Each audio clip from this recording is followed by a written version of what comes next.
ఎవరినో దేహి అని పదవులు తీసుకోవాల్సిన అవసరం లేదు. ఇంకా మీరు పదవులు ఇంకా మా వాళ్ళకి రావాలని వాటాలు వేసుకుంటారు, చేసుకోండి. అని నాకు తెలియగలుగుతాను. పవన్ కళ్యాణ్ గారు, మీకు బంధుప్రీతి లేదు, మీరు చాలా సిన్సియరు, అవినీతిని సహించరు. మీ అన్నగారికి ఎమ్మెల్సీ ఎందుకండి? ప్లీజ్ చెప్పండి. మీ కులతత్వానికి వ్యతిరేకం మీరు.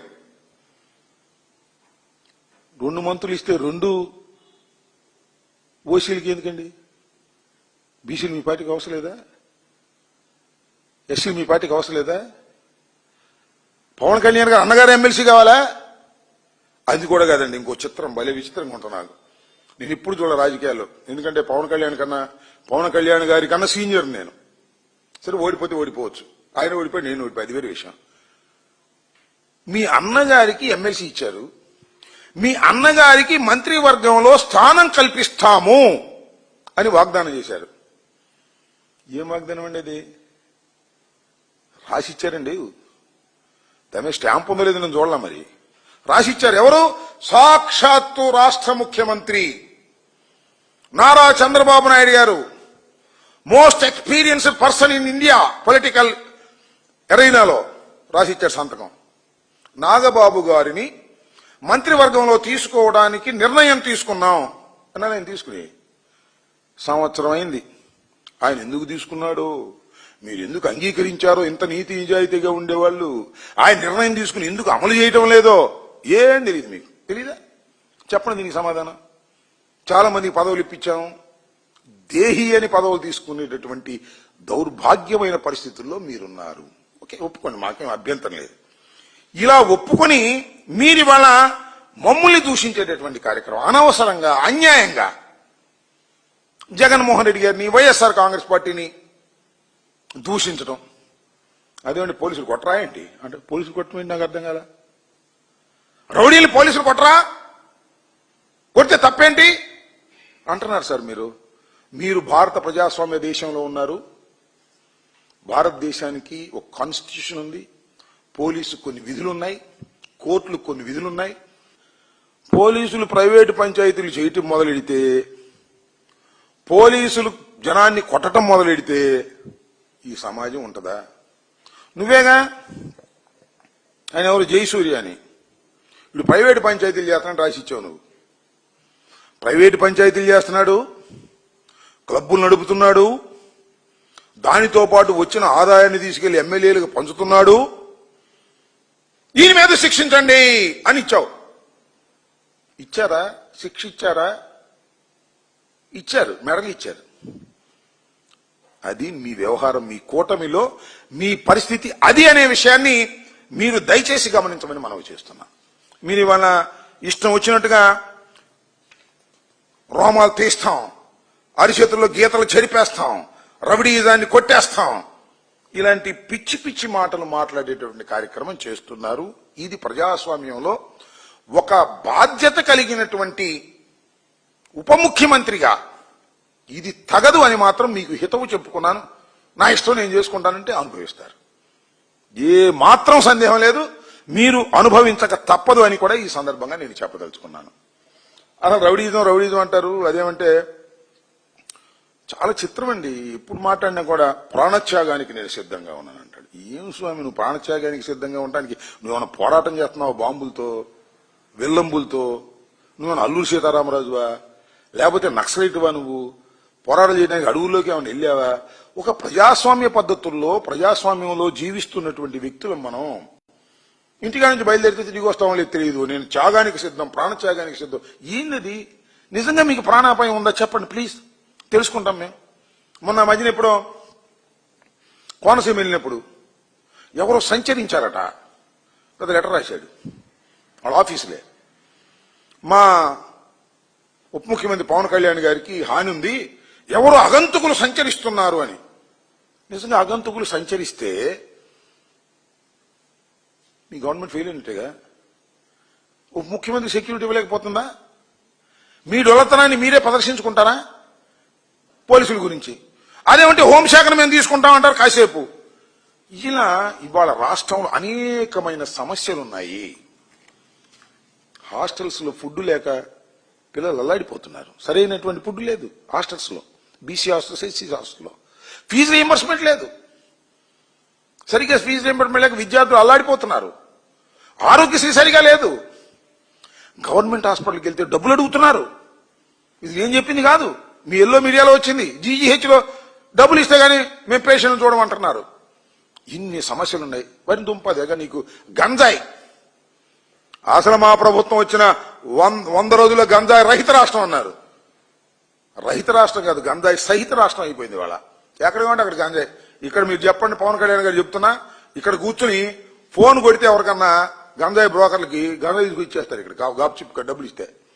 అంత దౌర్భాగ్యమైన పరిస్థితుల్లో రాష్ట్రం అల్లాడిపోతుంటే మమ్మల్ని తిట్టే కార్యక్రమం, మా మీద దూషించే కార్యక్రమం, అది కూడా తీవ్రమైన పదజాలంతో వాడేటువంటి కార్యక్రమం. ఏంటండి నాకు తెలియగొడుతాను. మేస్తున్నారు, కోస్తున్నారు. మీరు మేస్తున్నారు. నేను చెప్తున్నా, పవన్ కళ్యాణ్ గారు జలధార మీద ప్రమాణం చేసి చెప్తున్నా, నేను సీట్లు తీసుకున్నది డబ్బులు ఇచ్చి అమ్ముడు పోలేదు సీట్లు అని చెప్పారు మీరు. శభాష్. జలధార మీద ప్రమాణం చేసి చెప్తున్నా అన్నారు. ఏది? మన అమరజీవి జలధార కార్యక్రమంలో సీట్లు అమ్ముకున్నాను నేను అన్నారు. నేను అమ్ముకోలేదని మీరు జలధార మీద ప్రమాణం చేసి చెప్పారు. ఇప్పుడు చెప్పండి, జలధార మీద ప్రమాణం చేసి చంద్రబాబు నాయుడు గారి కరప్షన్లో, లోకేష్ కరప్షన్లో నాకు వాటా లేదని చెప్పమనండి. ప్రమాణం చేసి చెప్పండి, నీకు క్షమాపణ చెప్తా నేను. సోదరి మండలాలు ఎవరు వెళ్ళేటప్పుడు చూడండి, జనసేన ఆఫీస్ ఉంటుంది పక్కన. పెరిగిపోతుంది జనసేన ఆఫీసు. మామూలుగా పెరగట్లా. 18 అడుగులు గోడ పెరుగుతావు పక్క నుంచి. 20 ఎకరాలు కొనేసాడు అయ్యారు. ఎక్కడి డబ్బులు? సినిమాలు వచ్చినాయా? ప్లీజ్, అన్ని ఫ్లాపేనే. సినిమాలో డబ్బులు రాలా మీకు? ఎక్కడి నుంచి వస్తున్నాయి డబ్బులు? లోకేష్ కరప్షన్లో, చంద్రబాబు కరప్షన్లో పర్సంటేజ్ ప్రకారం మీకు వస్తుందా రావట్లేదా? జలధార మీద ప్రమాణం చేసి చెప్పమని అడుగుతా ఉన్నా. నువ్వు జలధార మీద ప్రమాణం చేసి చెప్పు, నీకు నేను క్షమాపణ చెప్తా. నేను ఆరోపిస్తున్నా, ఖచ్చితమైన ఇన్ఫర్మేషన్ తో నేను ఆరోపిస్తున్నా, రుజువు చేయలేకపోవచ్చు. You are taking commission from the corruption of Chandrababu Naidu and his family. లెక్కగట్టి నెలకింతని చెప్పి నీకు ఇస్తుంటే నువ్వు మేస్తున్నావు, మా మీద కోస్తున్నావు. ఇది ధర్మమే. కానీ పొలిటికల్ డైలాగులు కూడా డబ్బులు తీసుకుని చెప్పే స్థాయికి నువ్వు దిగజారిపోతే ఎట్ట బతుకుతుంది రాజకీయం? నాకు అర్థం కాలేదు. రాజకీయాల్లో నిజాయితీ గురించి మాట్లాడి మీరు ఈ రకంగా చేసే కార్యక్రమాలు, రవిడీజం ఎవరండి? నాకు అర్థం కాలేదు. మీ నానాజీ ఒక ప్రిన్సిపాల్ని కొట్టాడే, అది రవిడీజం కదా? కేసు పెట్టారు, అసలు పెట్టి తీసేశారు. నువ్వు రవిడీజం గురించి మాట్లాడతావు. నీ జనసేన నాయకులు చేసే రవిడీజం ఇంత అంతా, తెలుగుదేశం వాళ్ళు చేసే రవిడీజం ఇంత అంతా చెప్పండి, నాకు అర్థం కాలేదు. మేము లోకుగా ఉన్నామని మా మీద అంట. అసలు మీరు మాట్లాడే మాటలు చూస్తే నాకు అర్థం కావట్లా. అసలు మేము అధికారంలో ఉన్నామో మీరు అధికారంలో ఉన్నారు? మేము అధికారంలో ఉండి మీరు అపోజిషన్ ఉన్నట్టున్నారు, మమ్మల్ని తిడుతున్నారు మీరు. ఒక ఆయన రెడ్ బుక్ అంటాడు, ఒక ఆయన ఏమో మా నాన్న లోపల పెడితే ఏం పీకారు అంటాడు. నువ్వేమో అధికారంలోకి వచ్చినప్పుడు మీరేం పీకారు, ఇప్పుడు ఏం పీకుతారు అంటారు. ఏంది పీకుడు కార్యక్రమం? నువ్వు మాత్రం బాగా పీకేస్తున్నావులే. మన చంద్రబాబు నాయుడు గారు సంపాదించిన దానిలోనూ మన లోకేష్ సంపాదించిన దానిలో ఏమో పీకుడు పీకుతున్నావు. అది పీకుడు అంటే అది. ఆ విచారణ క్రమంలో ఎంత పెద్దవారైనా చట్ట ప్రకారం లోపలికి వెళ్లవలసిందే. అది మేము చెప్పదలుచుకుంది. మమ్మల్ని లోపల ఎట్టేస్తామంటే వేస్తారు. అన్యాయం చేసినప్పుడు వేస్తారు, స్కామ్ చేసినప్పుడు వేస్తారు. అది 15 సంవత్సరాలు నువ్వు అక్కడే ఉంటానన్నావు, నీదే అధికారం అంటున్నావు కదా. మేము రానియం జగన్మోహన్ రెడ్డి అంటున్నావు. ఎట్లా వస్తారో చూస్తామంటున్నావు. మీరు భయపడమాకమంటున్నావు. ఐఏఎస్ వాళ్ళు భయపడుతున్నారంట. ఎందుకు భయపడతారు వాళ్ళు మాత్రం? నాకు అర్థం కాలేదు. తప్పు చేయకోకుండా, తప్పు చేయమంటే వాళ్ళు చేయట్లేదు అనమాట కొంతమంది. అందుకని వాళ్ళు నాన్ ఫోకల్ పోస్టుకు పోతారు, ఎక్కడో పాపం మూలన వేస్తారు. ఎవడైతే అడ్డగోలుగా సంతకం పెడితే వాళ్ళని తీసుకొచ్చి పెట్టుకుంటున్నారు. ఇది జరుగుతున్నటువంటి వ్యవహారం. చట్ట ప్రకారమే ఈ సమాజంలో జరుగుతుంది. మేము చెబుతున్నది ఏంటంటే, ఈ 18 మాసాల్లో అనేక లక్షల కోట్ల స్కాములు జరుగుతూ ఉన్నాయి. వాటన్నిటి మీద విచారణ జరుగుతుంది. వాటన్నిటినీ కూడా విచారించి చట్ట ప్రకారంగా ఎవరినైనా సరే శిక్షించడం జరుగుతుంది అనేది విస్పష్టం. దానికి కంగారు పెడితే వాళ్ళ కర్మ, మనం ఏం చేయగలిగింది.